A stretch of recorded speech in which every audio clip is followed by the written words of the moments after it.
Ladies and gentlemen, good morning. My name is Jayant Bhandari. Along with my co-host Rajni Bala, I welcome you to the 10th Capitalism and Morality Seminar. The Western world is facing massive restrictions on freedom of speech. People, particularly males of European origin, are forever in fear of looking racist and sexist. A mere accusation can destroy one's life. The cancer of political correctness is spreading and metastasizing. Civilization is not possible in an ecology of lack of freedom of speech and restricted thoughts. At this seminar, we celebrate free speech. Many people ask me why I connect capitalism with morality. There's a simple reason why I do so. Because without capitalism, there can be no civilization. It is capitalism that weaves a society into a civilization. This is something many of us who grew in the third world, the violent third world, the chaotic third world, very intimately know. We understand the value of capitalism. Of course, most of them forget once they are here. Capitalism is about how we transact with others in the society without a need for violence. It is the only system under which accumulation of financial and intellectual capital is possible. At this seminar, we celebrate capitalism. I now want to invite our keynote speaker, Jeff Deist. Jeff is the president of Mises Institute, an institute that I'm extraordinarily fond of. In my view, this institute has made more difference than any other organization I know of. At the Mises Institute, Jeff serves as a writer, public speaker, and advocate for property, markets, and civil society. A lot of you might know him as an advisor to Congressman Ron Paul, for who he wrote hundreds of articles and speeches. During his time with Dr. Paul, he worked with countless organizations dedicated to reducing the size and scope of government.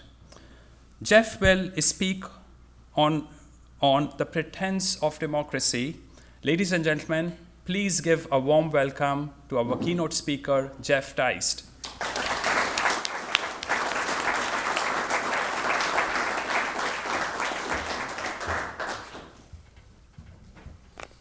Thank you, Jayant, for that warm introduction. I was asking Jayant the other day about PowerPoint slides, which are becoming sort of passé in public speaking. But in lieu of that, I just wanted everybody to have my contact information. And that explains this sheet here, which is a bit tongue-in-cheek. You can find me on Twitter via this. And the tongue-in-cheek part comes in that a lot of people apparently think that this is what peak performance looks like, when in fact, I might argue that this is what peak performance looks like. And for anyone who's not familiar, this is Lee Kuan Yew, a recently departed leader of Singapore for many decades. And what's so interesting is that both of these men are viewed widely in certain circles as authoritarians. But then we start to ask ourselves the question, if you're going to have authoritarianism, is it effective?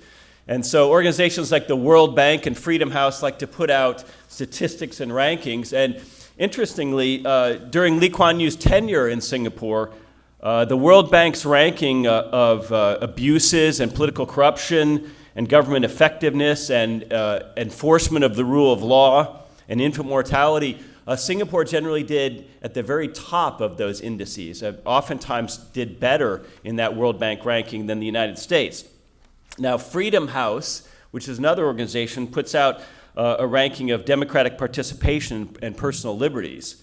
And the United States always ranks really highly in this, like usually in the top 5, and Singapore always and continues to rank very low in this. But nonetheless, over a period of 4 or 5 decades, Lee Kuan Yew was able to increase per capita GDP in Singapore by something like 12 times. And so we begin to ask ourselves, what is all this supposed political freedom, and particularly voting, what has it really gotten us in the West? And I think the argument is perhaps that it's gotten us not much. So I was thinking on the flight over here, I've known Giant a little bit off and on, and the Mises Institute, I think, is known for having a pretty radical worldview and for being a place where people can entertain even the most radical notion of no government whatsoever. And I was thinking, oh man, this is such a burden, I got to come up with something edgy. And I'm all out of edgy, so I just decided, I'll come up with something contrarian. And my contrarian thoughts today are this. I grew up in the United States, and so I apologize in advance if my talk is a little America-centric. But I really love America. I really love it. I've had the good fortune to travel it quite a bit. I've traveled Canada quite a bit as well and love it. But I love its highways and byways. I love its geography, its incredibly diverse cities and landscapes. I love that America is still, and this is relative, but it's still relatively dynamic. People in the United States still pick up and move to another job or sell their house and move to another part of the country for an opportunity. I think people in America still do that more than they do in Europe. And as a result, I think we have a little bit more dynamic economy. And I like that Americans are the kind of people, when the line at the grocery store is too long, they'll start to mumble and complain, and then the grocery store will go open another line. That's a very American thing, that we don't yet have this overwhelming sense of fatalism in our day-to-day dealings with one another. And I think that's very important. It's one of the few assets America is not consuming maybe as rapidly as the others. And so this is something that gives me hope, but I don't kid myself that America is a country or a nation. America's not a nation, and if it ever was. It certainly isn't today, and there's no unifying or central organizing principle other than Uncle Sam in Washington, D.C. So when this group, including Yoram Hazony, who's someone I've gotten to know a little bit, had their National Conservatives Conference a week or so ago, I thought to myself, this isn't really very coherent, because there's nothing around which Americans can coalesce as a nation. And from what I follow of Canadian politics, I'm afraid that might be true here. Maxime Bernier is a friend and somebody who follows our organization, and so I guess I see Canada through his jaundiced lens. But the point being that nationalism, I don't think, is the threat in America. I think the usurpation of any real nationalism and the imposition of some sort of global mass democracy is the real threat. And this is unfortunately occurring when virtually every other facet of life is becoming more decentralized. The political impulse always seems to be centralization. So some of you in this room of a certain age may remember the great Dale Carnegie. That's back when self-help books were a little less self-esteemy. So anyway, he had this famous phrase that he liked to use: a man convinced against his will is of the same opinion still. And it turns out that there's a couple different sources for this, and there's some argument as to where Dale Carnegie got this. But there's a great epic poem written by an Englishman named Samuel Butler, a 17th century epic poem, and it's sort of in the style of Canterbury Tales. But it's very much a polemic, and it's very much mocking the Puritanism and the folly in England at the time. So the protagonist is a man named Hudibras, and he's sort of a knight, but he's a feckless knight, a very immoral knight. And he travels the country with his equally unworthy squire named Ralpho. And so the line from Hudibras, again, 17th century epic poem, is: "He that complies against his will is of the same opinions, is of his own opinion still, which he may adhere to, yet disown, for reasons to himself best known." And I think that's really a neat, short summary of democracy itself. And what I'm starting to understand about Western democracy is not only can it not answer some of the big questions of our day, it's beginning to give up the pretense that it's even trying to answer some of the questions of our day. And of course, the biggest question is, how do we organize society? So when we think of a man convinced against his will, there's actually a poll in the former Soviet Union in Russia recently. I'm talking about a recent poll, like 2018.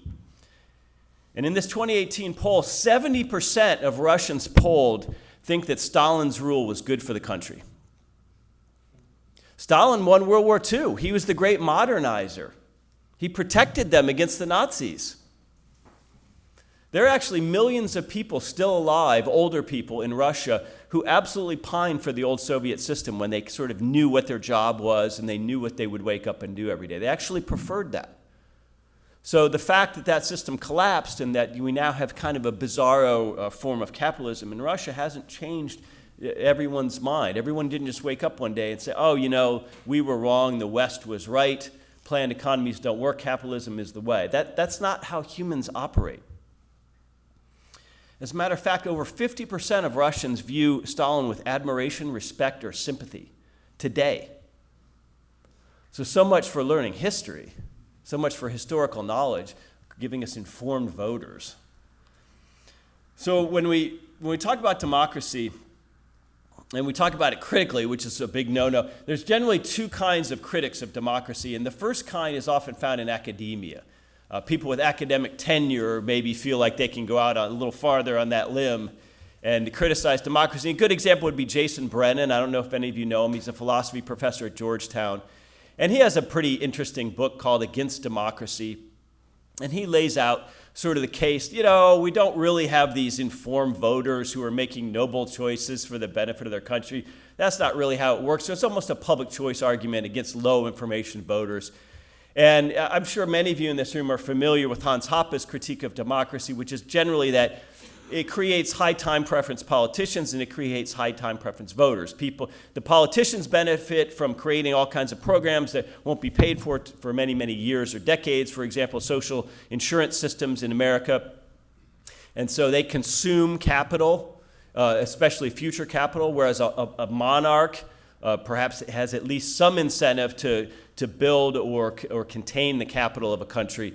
And of course, voters themselves become high time preference because not only do they vote against each other to try to extract money from each other presently, they also vote to extract money from the future in the form of debt for programs for which they vote. So I'm sure you're familiar with those arguments, and there are some decent academics out there doing work against democracy. I'm a little more interested in people like Peter Thiel, who come out and make statements against democracy, because I think he's more of an influencer. And of course, if academics are one category of people with the guts to talk about democracy, the second are people we might say, to use the current euphemism, people with FU money.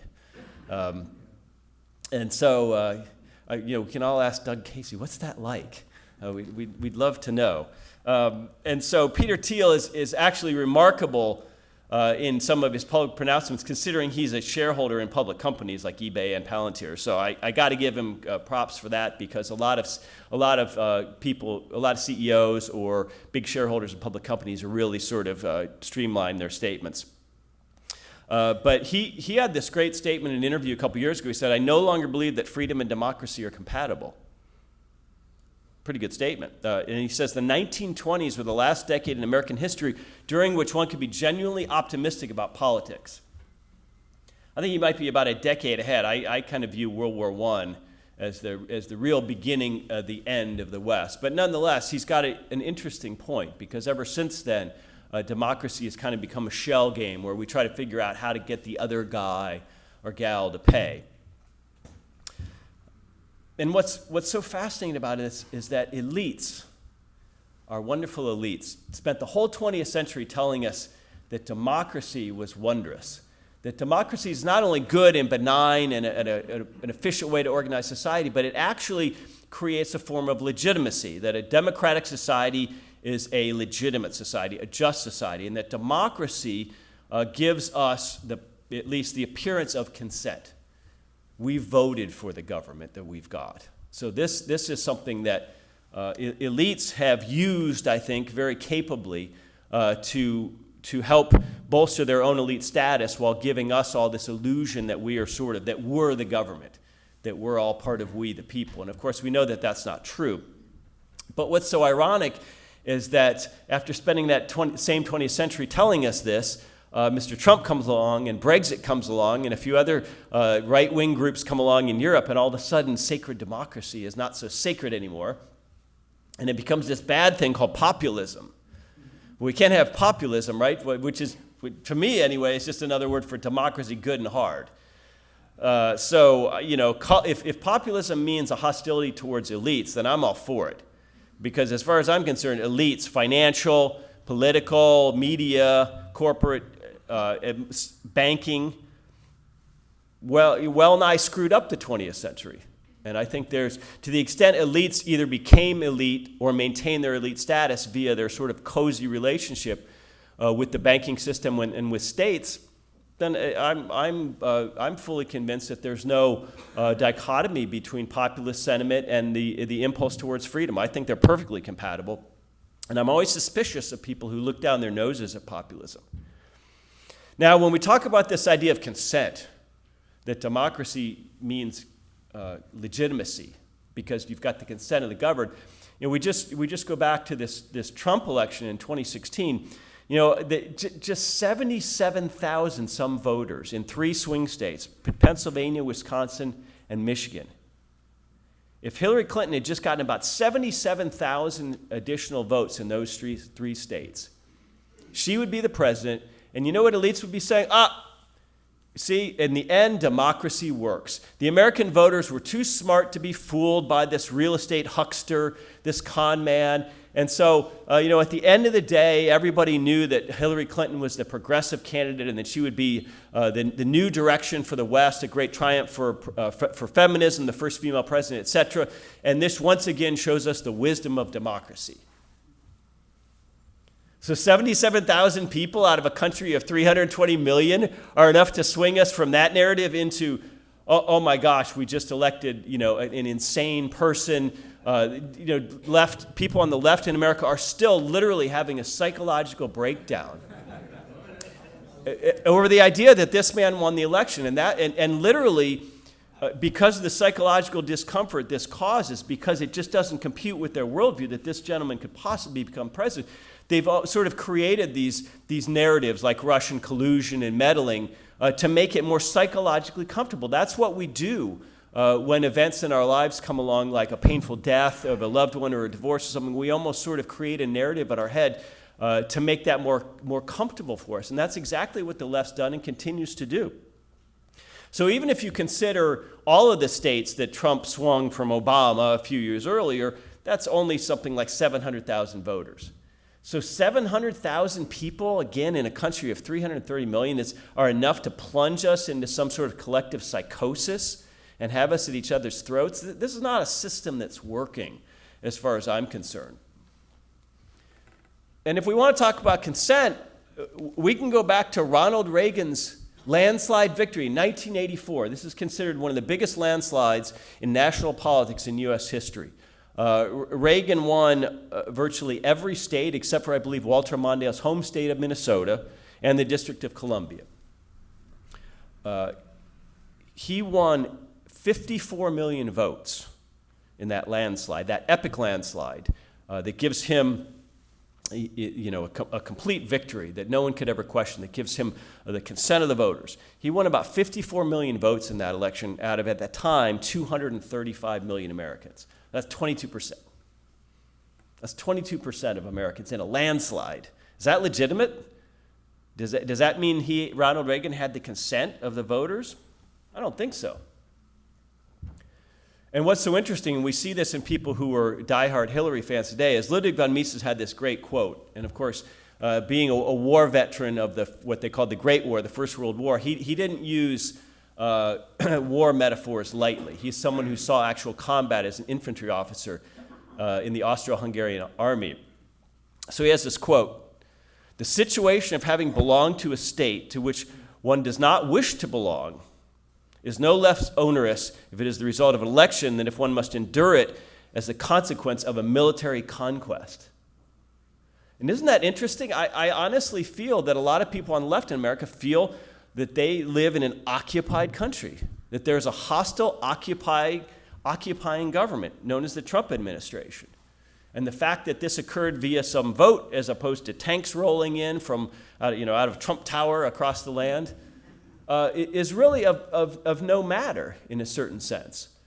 And I think that's pretty remarkable. And honestly, as much as I might disagree with certain people on the left, I don't want that kind of system. I want them to have more of what they want, and I want me to have more of what I want. So this is, I think, the great question of our time. And it's one that democracy is not only incapable of answering, but increasingly not interested in answering, which is what should or can politically vanquished people do?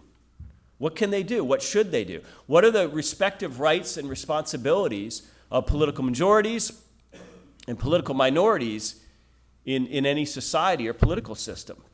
And how do we reconcile differences that apparently can't be reconciled politically, short of outright civil war, which nobody wants? But people are talking about that more and more. Shortly after the 2016 election, there were a couple of interesting articles. One of them was from the left. It was in the New Republic. I'm sure some of you are familiar with that publication. It was written by a gentleman named Baker, and it was called Blue Exit, all one word, Blue Exit. And it was basically saying, okay, now that Americans have, a significant portion of Americans have shown themselves to be recalcitrant, irredeemable people, here's how we begin to uncouple ourselves from these horrible red states and basically, to the extent possible, mechanically sort of overturn this election by turning our backs on the deplorables. And there's a lot in that article I agreed with from the perspective of federalism and subsidiarity and nullification and secession, all things that I find near and dear to my heart. But at the same time, there was an article from the right by a gentleman named Angelo Codavilla. He's a longtime professor who was at the Claremont Institute at Stanford for many, many years. He did a great translation of The Prince by Machiavelli. And he's not the kind of conservative who goes about saying things lightly. He's actually a serious, sober guy. And he talked about in this article, look, it's time for us to consider how we can really live separately in this country. And he mentioned things like, let's say prayer in school. What if some deep states Southern football team wanted to have a prayer before their game, and they just went ahead and did it regardless of what federal courts say about the matter? Is Washington, D.C. going to send in the federales? Or, probably not. So it was interesting to me at that point to see both sides sort of talking about ways we could just ignore or disentangle ourselves from the other side. And so this is the question then, what can be done if Westerners of all ideological stripes, regardless of your political outlook, we have to ask ourselves if the other side is just irredeemable, and we're talking about significant minorities of people, millions of people in America and in the West, if they are really beyond hope, if they're beyond redemption, they're irredeemably fascist or racist or sexist or homophobic or Islamicist or white supremacist or Christian supremacist, whatever your cup of tea is when it comes to grinding the axe against the other side, what should be done? And democracy is, in a sense, an improvement. In early human history, we had clans and tribes. And what generally happened to politically vanquished people was that they were killed or enslaved.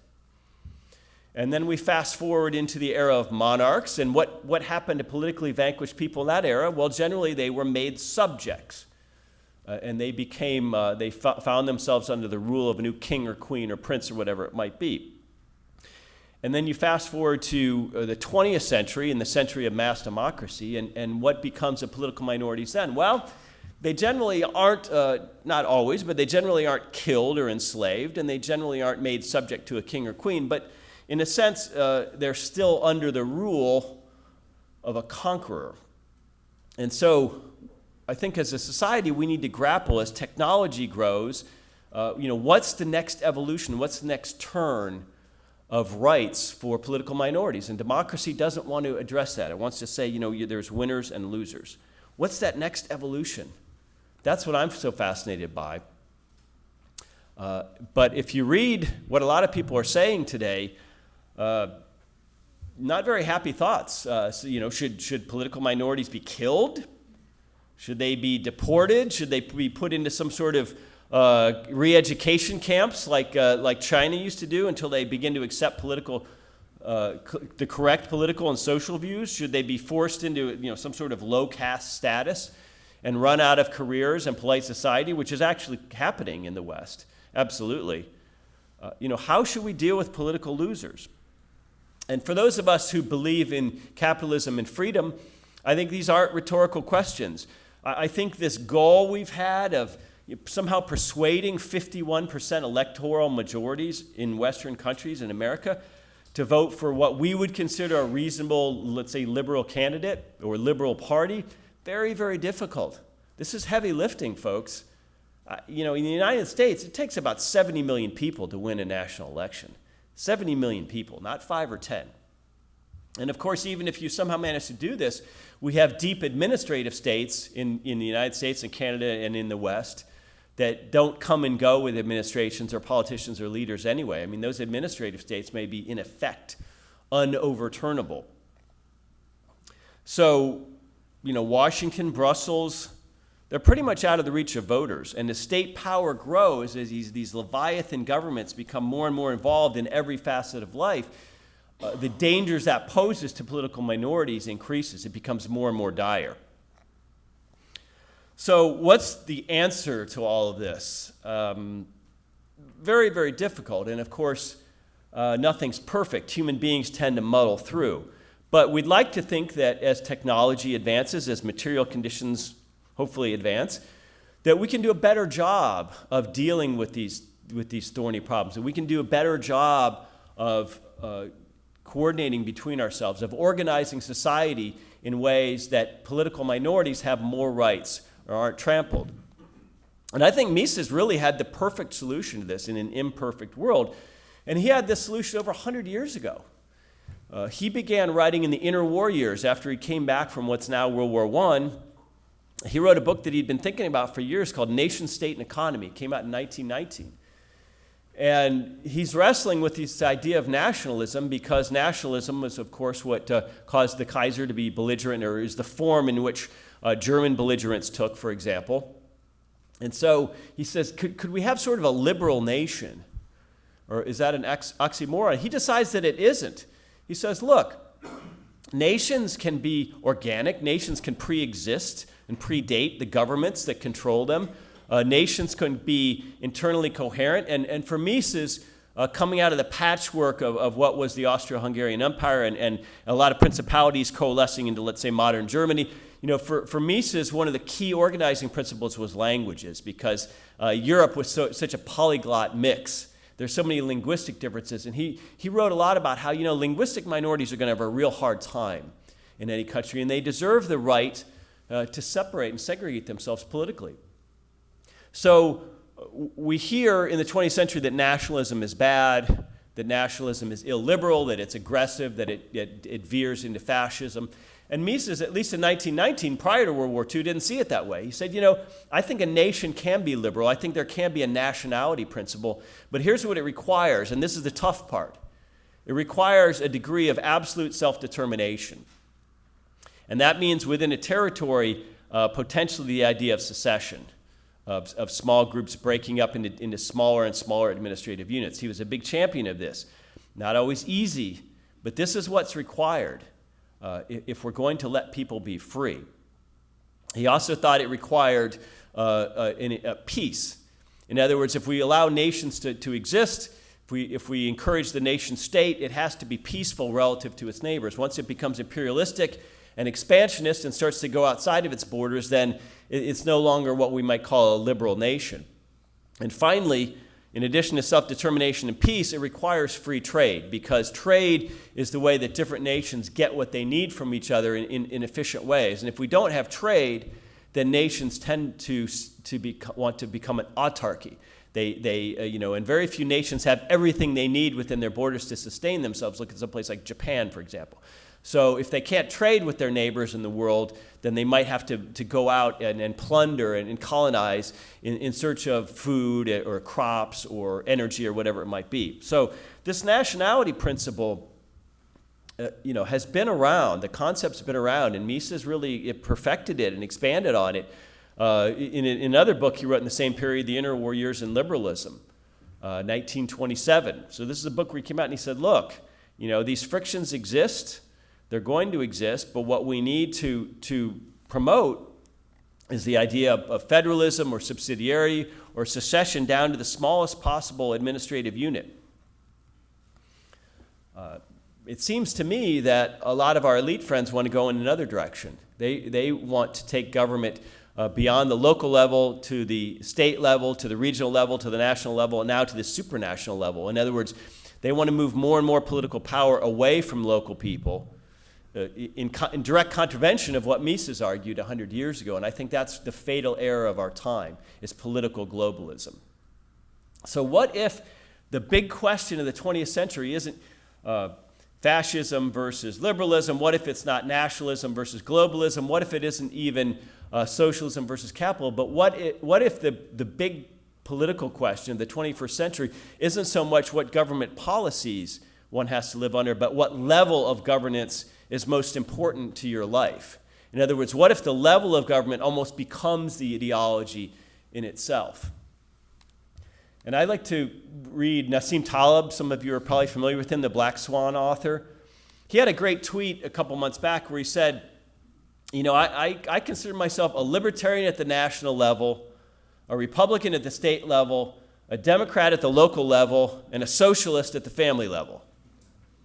And I thought that was an interesting way of looking at the world, that, when it comes to where you live, you might be far more interested in more liberal governance, more aggressive governance, whatever it might be, than you would be at the faraway national level, or certainly at the international level. And I lived most of my life a lot of my life in Southern California primarily. Then I spent some time in Washington, D.C., the San Francisco Bay Area.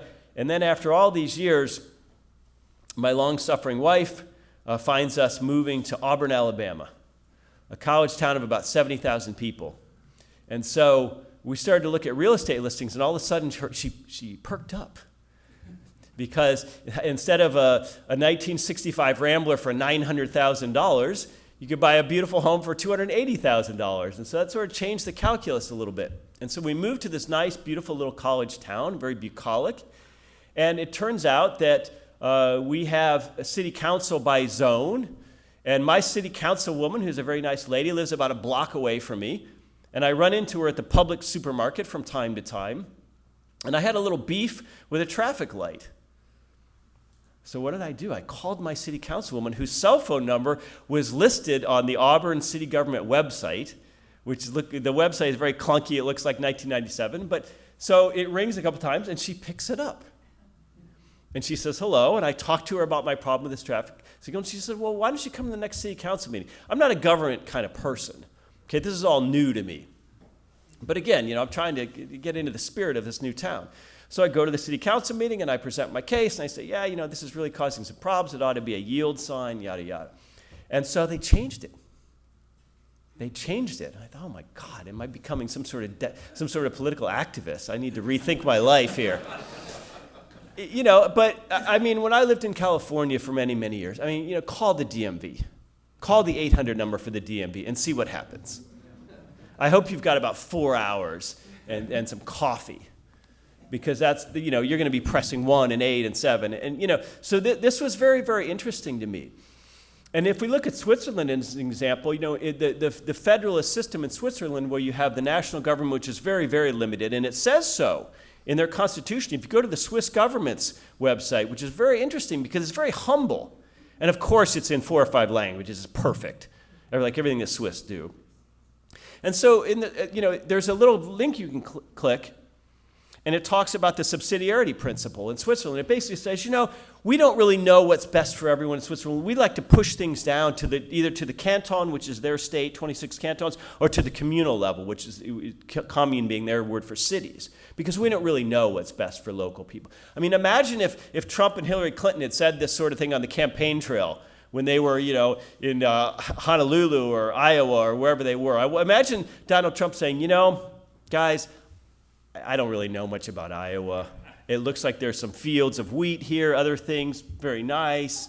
I appreciate if you vote for me, but I don't really know what policies you guys need. So, but in Switzerland, the tax burden is about 80% local and cantonal, and only about 20% federal. And in the United States, that's kind of the opposite. And without any greater liberty, without any lower taxes, if we could just flip that, if we could make our taxes, more 80% state and local and 20% federal, I think that would be a huge, huge benefit to all of us. And so we have time for a few questions, but I'm going to leave you with this, which is that, the centralizing impulse, which I think is the political direction of the 20th and now 21st century, again, moving government away from localities to states, to regions, to Washington, D.C. and Brussels, and now there are increasingly calls for supranational government, whether that's under the auspices of the UN or the IMF or the World Bank or whatever it might be. I'm absolutely convinced that this centralizing impulse is an interventionist impulse, and I'm convinced that political universalism within a country or across national borders is inherently illiberal. I think it attenuates the ability of the individual to help decide the rules under which he or she is going to live their life. And I think this idea that it's the West's job to promote globalism under some sort of neoliberalism and social democracy, and this is the model that the whole world ought to have, and that this is what 21st century liberalism means, I think is absolutely deeply flawed. And I hate what I would consider this form of neo-colonialism. I hate it in our superiors in Washington, D.C. or in Brussels or whatever it might be. I hate it in our central banks, who are certainly colonialist in their monetary policy. So real liberalism, the kind that Mises talks about, not the kind that the left talks about today, it requires us to accept and respect and imagine political arrangements that we might not choose for ourselves.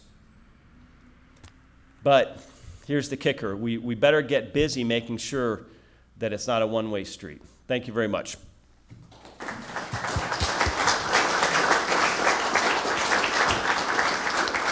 Any questions?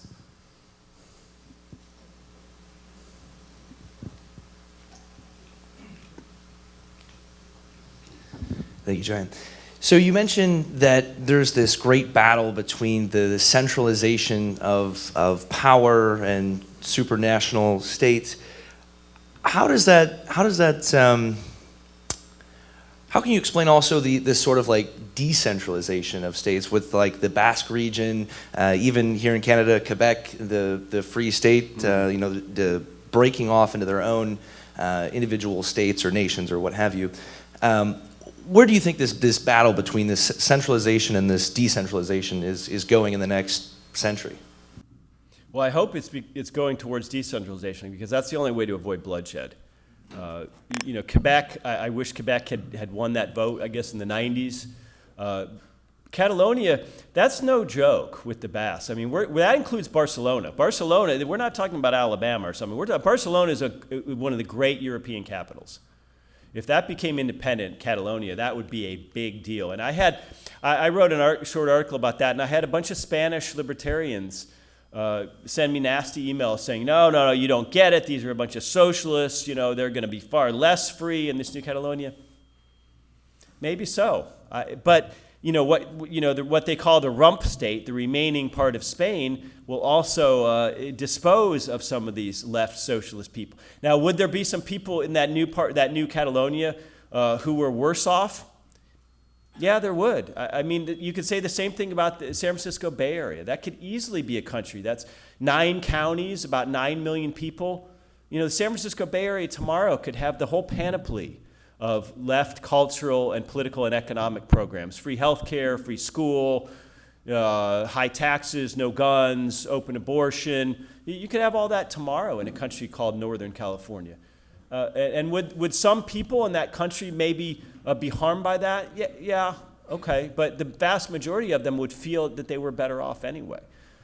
So I think this is, we have to think of better, not perfect. And look at every other part of life. Look at the old hub and spoke model of big companies, where you had a giant distribution center, and then now look at Amazon, which is kind of a spider web network of distribution centers. Look at the teams they have in internal governance at a place like Google versus the old rigid hierarchy of an IBM or old line company. I mean, look at banking, look at telecom, look at knowledge. You know, we have this.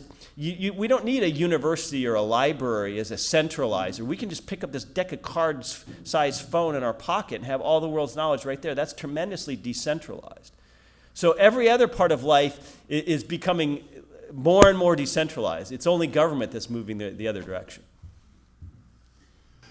Thank you for your speech, and I agree with a lot of what you've got to say. Never before have we been so well connected, yet so ill-informed, where we have the same number of cell phones as we have people. And historically, we've had geopolitical territories defining the nature of government and its architecture. Do you see that we can, as you say, segment what we need, each of us, into multiple governance structures, that you could belong to 5 or 6, quote, nations that had different hierarchies for you? And if so, how do we get from where we are to where we want to go? Well, I think it starts with some examples. I think just like anything else, that's how Uber got a toehold. It went into places and it was just better. You know, driving around Vancouver yesterday afternoon, I thought, Vancouver could absolutely be a city-state of its own. There's no question about that. So how we get there is, I think, depends on how unhappy people get. People who are reasonably happy and reasonably materially comfortable in the West are not going to accept great upheavals. But for example, let's say Trump somehow manages to win again. I think we are going to see a collective display from the left unlike anything we've ever seen. And I think that's going to take the form of really radical nullification of federal law in some of the deep blue places, New York City, San Francisco, et cetera. And I'm all for that. You know, I live in Alabama now. I don't want people in San Francisco to have to get up in the morning and worry that Alabama elected some, redneck senator. Honestly, I don't want to harm the people of San Francisco. I lived there for years. I wish them the best. I think they're crazy with their politics, and I think it'll result in tremendous destruction and heartache. But I want to let them have what they want, and try and let the laboratory of results speak for itself. So I think I don't think we're at the point yet where people feel enough pain in the West to do this. I mean, that's my bad but honest answer. But when that pain gets here, I think people are going to look for different arrangements. Jeff, thanks. Thank you very much. Thank you.